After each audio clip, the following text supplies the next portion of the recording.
Phoebe is a small-town Missouri girl. Or she was. Now she's living and thriving in the concrete jungle of New York City. As you can imagine, there's a massive difference in the lifestyle between the two places. Now, Phoebe's story is still very much being written. She reminded me that it's important to share our stories right smack dab in the middle, instead of waiting until it's finished or polished. There's a clumsy beauty to be found in the thick of it, even before we've got it all figured out.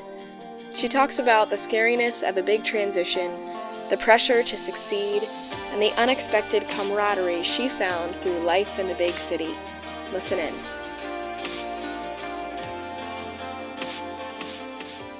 Tell me about this huge transition from the heart of Missouri to New York City. Well, I guess I would have to start by saying I was never the girl who, dreamed of moving to New York City. In fact, when my family visited for the first time when I was 10 years old, I kind of hated it. Really? And there's, a diary entry I have that's I will never live in New York City. Oh I don't know why gosh. people would come here. So, and even still, when I was coming down to a college decision, the fact that the school was in New York City obviously influenced my decision because I realized the school would have a lot of New York culture and I would have New York opportunity. Yeah. But the city itself was actually a turnoff for me. Really? Because it was going to be dramatically different from where I was from.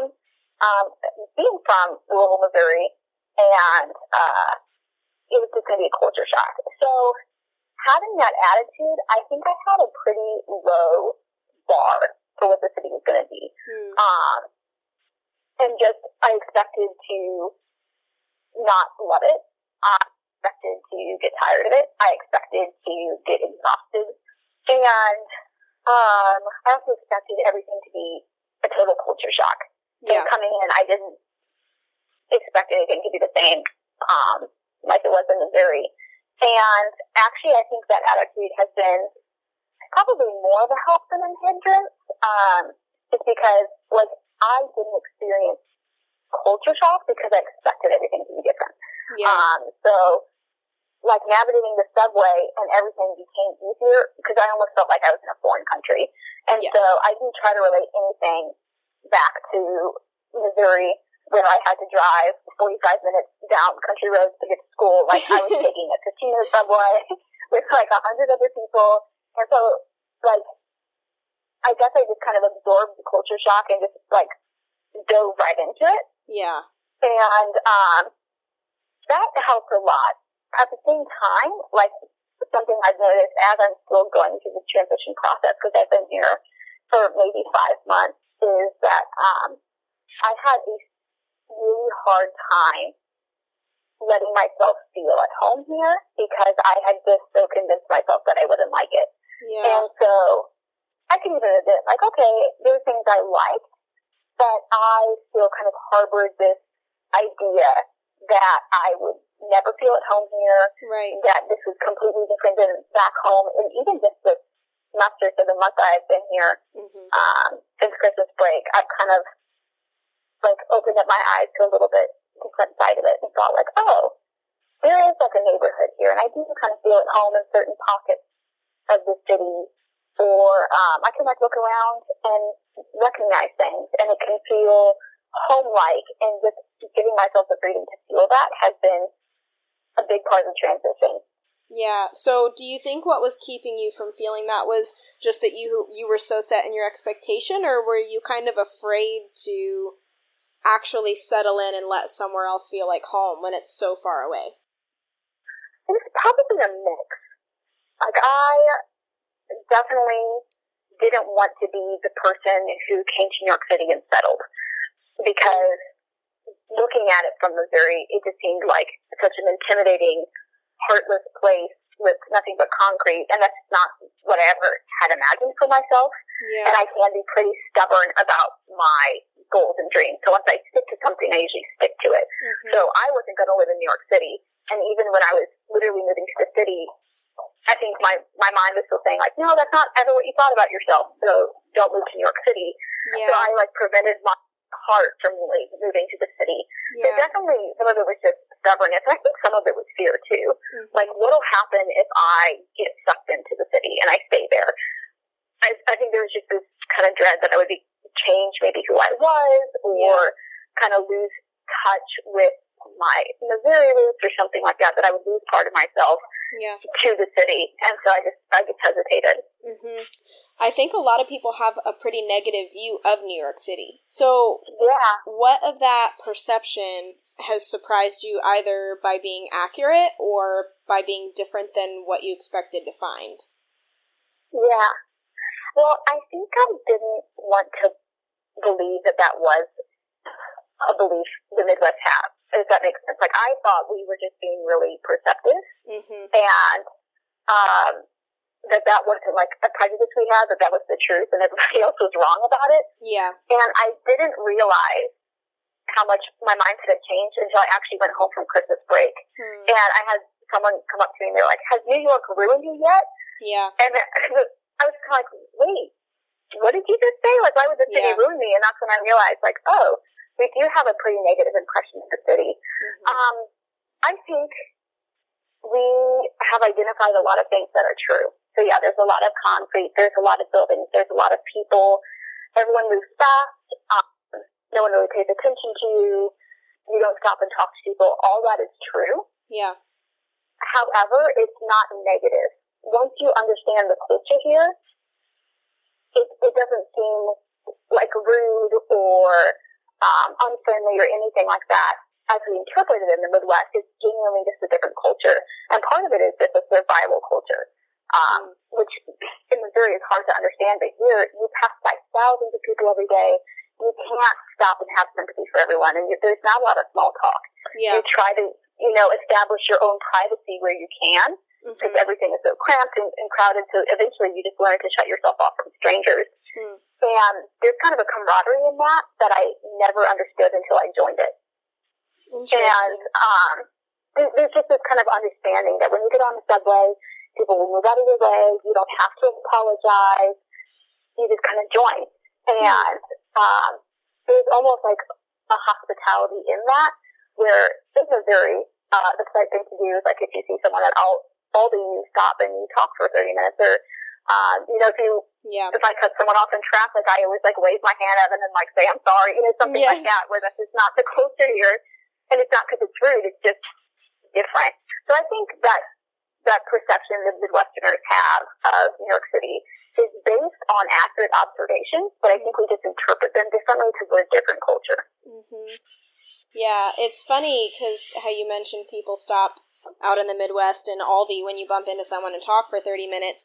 And I think everyone can probably identify with that feeling of hiding your face and running down the opposite aisle when you do run into somebody, because I think most of us aren't always in the mood to bump into somebody and have a 30-minute conversation. It's like, I just want to get my groceries and go home. Like, either you're busy or maybe it was a bad day or whatever the case may be. And so the way you described the New York state of mind as being almost a hospitality in that, maybe you're having fewer interactions with strangers, but would you say that the interactions you are having are maybe more genuine? Definitely. And there is a level of preciousness when an interaction does happen. So there was one time I was on a subway, and there was a guy with his dog on the subway, and the dog was being super cute and kind of breaking all the, New York rules of etiquette. Dogs don't follow those rules. People, I don't know, they don't follow the etiquette. What's up with that? So he was coming over and, like, sniffing people, and the entire subway eventually just started bursting out in laughter because this was just so out of the ordinary. And see, I remember that moment because it was like the ice broke and we all were laughing and kind of talking to each other, and everyone was kind of enraptured with this oblivious dog. And so moments like that are really genuine, and you can tell there's heartfelt feeling in that. But it's just not common. So I've seen people I know very well at Target, and we will look at each other, make eye contact, be shopping in the same aisle, and we won't talk. Because it's just the understanding of, like, I'm not going to interrupt this time for you. Because for all you know, it's the first time they've had quiet all day. because it is really exhausting. So there's kind of this understanding that the city is exhausting, and out of respect for each other, it's almost like I'm going to try to let you have as much quiet time or uninterrupted space as you can.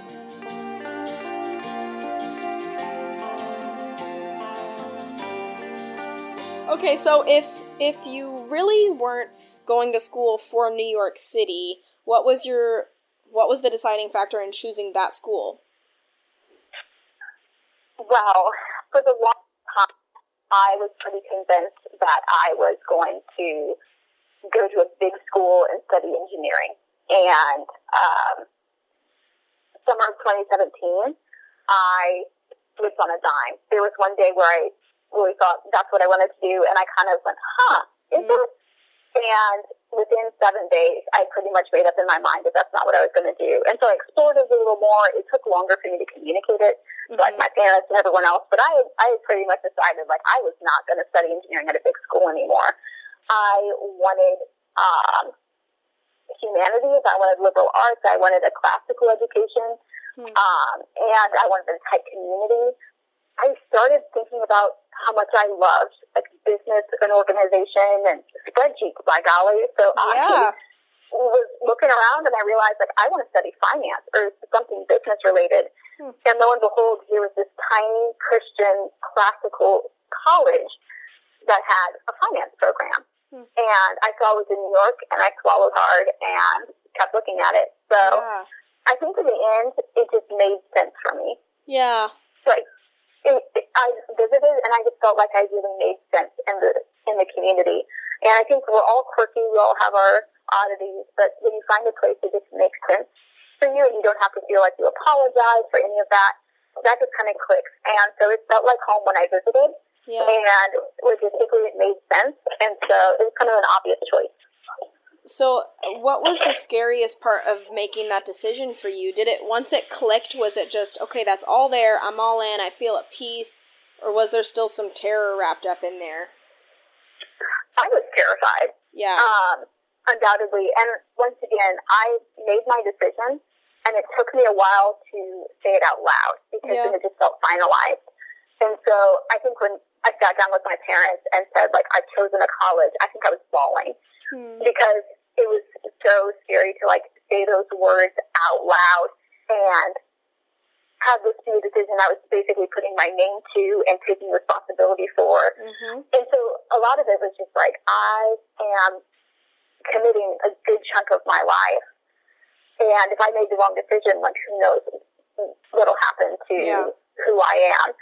It was terrifying, but I may have mentioned before, like, pretty stubborn. So when I made my decision, I kind of put all my chips in. Yes. And I was like, I'm going to King's College. Yep. I'm going to New York City. And I went all in, and my heart was beating terribly. The day of the move-in, I was shaking. But I did it. And so it was kind of like pushing through the terror a little bit, because I knew, like, this is what I decided, and I was going to go through with it. Yeah. This is personal and a little touchy, but do you feel the need to prove either to your parents or to yourself that you made the right decision?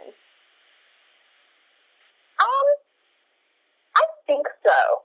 Last semester, I really found myself, I don't know if I wanted to prove it as much as I just wanted to, I think I did. I think I wanted to prove that I could do well here. Yeah. Because it was my decision. Yeah. And so I put a lot of pressure on myself to get a 4.0. And I ended up just shy of it. And I was devastated. And when I was talking about it with my parents, it was like, I wanted to prove that I could handle the decisions I had made. And this was the biggest decision I'd ever made. I'm a little bit of a perfectionist. I hate to make mistakes. So to choose a college, to move halfway across the country, I didn't want to be the person who, like, moves back home with all her bags at the end of the first semester. Like, I wanted to show that this was the decision I had made, and that it was right. Yeah. Is it difficult that no one back home has experienced your New York life, and so you've been away, you've had all these changes personally? I struggled with that, actually, and if this makes sense, I struggled with the fact that I struggled with it, because I didn't want to be, like, the pretentious college student who came home having, like, seen the world and, like, read so many books and then comes home to rural Missouri and is above everyone. And so that's definitely not how I felt. I just felt separated. Yeah. So I found that I didn't actually want to talk about school or New York with anyone because it was so hard to kind of capture the sum of my experiences and, like, the small talk you have in Aldi, but I really didn't want anyone to ask about it. Yeah. And I found myself kind of, like, practicing a couple things I could say about the school or about New York City that would just make sense because for me, having an entire culture change, it was kind of difficult to imagine how am I going to explain this to someone in a 5-minute grocery store conversation. Right. What would you tell people if they were actually taking the time to ask, or if that guard wasn't up? There were definitely people who I wanted to understand. Yeah. And so I would take time and sit down with them and really try to capture what was going on. Yeah. But I think I did get a little frustrated with myself because I like to know that I'm giving someone a very clear picture of what's going on. Yeah. And so for me personally, I think the reason I was so frustrated with people asking is because I was unable to deliver. I was still living all these experiences. Like you said, my story is not a packaged one. And my personality just dictates that I like to give people a packaged story. And the ribbon's not on the box yet because I still have 3 years left. So it's hard for me to kind of explain things either because I haven't literally had the time to deliberate on them yet or because I'm still living them. Yeah. And so it almost felt too personal when people were asking questions about it because it's like, I'm still unraveling this. Like, I need to go ask myself these questions before I can start talking to you about them. Yeah.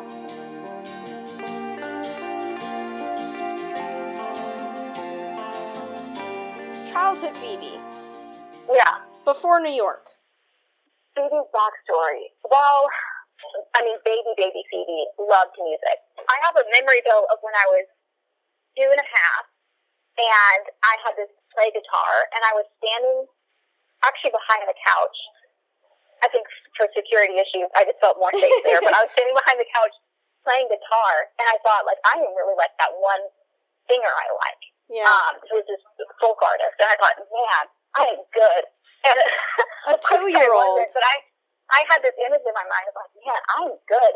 But I actually didn't really tap into that until I was 7, and I genuinely asked my parents for guitar lessons. I started on classical guitar and actually took off really fast. Yeah. I really loved it. It made sense to me. The way music works is pretty mathematical in my mind. And so I can, like, look at a piece of sheet music, break it down really fast. It translates well to my hands. It felt really good. So I pursued classical guitar. For a while, I added mandolin when I was 11, started really listening to music, and I would just hear certain songs, and they would just make me want to cry, just the way the music, like, touched my heart, almost, if I can say that cliche word. Like, some songs just really spoke to me, and I was not super aware of what that was, but I just loved the way music connected with me. It kind of felt like it was mine, and I would latch onto these songs, and they felt like mine. So when I was 12, my parents started encouraging me pretty hard, like, girl, you've got to start singing. That was terrific for me because I finally, like, added a voice to what I was doing with my hands. So it kind of became a full body thing for me. I started to understand how free music was.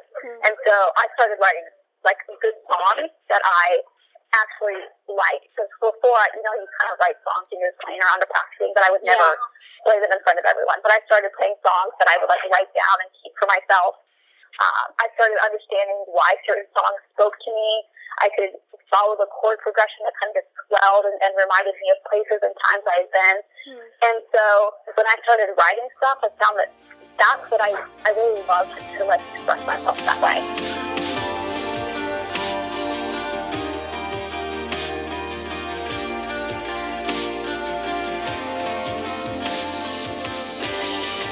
This week on the blog, we'll be sharing one of Phoebe's original songs, so keep an eye out for that. As a fun bonus, we've created a playlist of Phoebe's favorite tunes, and we'll be sharing that on our private Facebook group. If you'd like to be a part of that group and receive other monthly bonuses, you can sign up today for just $3 a month. Your support helps us gather more stories, and we'd love to have you behind the scenes. For more information on that, check out our show notes by clicking details listed under the episode title. Music for the show was created by Nathan Hall and artwork by Ashley Crutcher and Jenny Brewster. You've been listening to You Never Asked.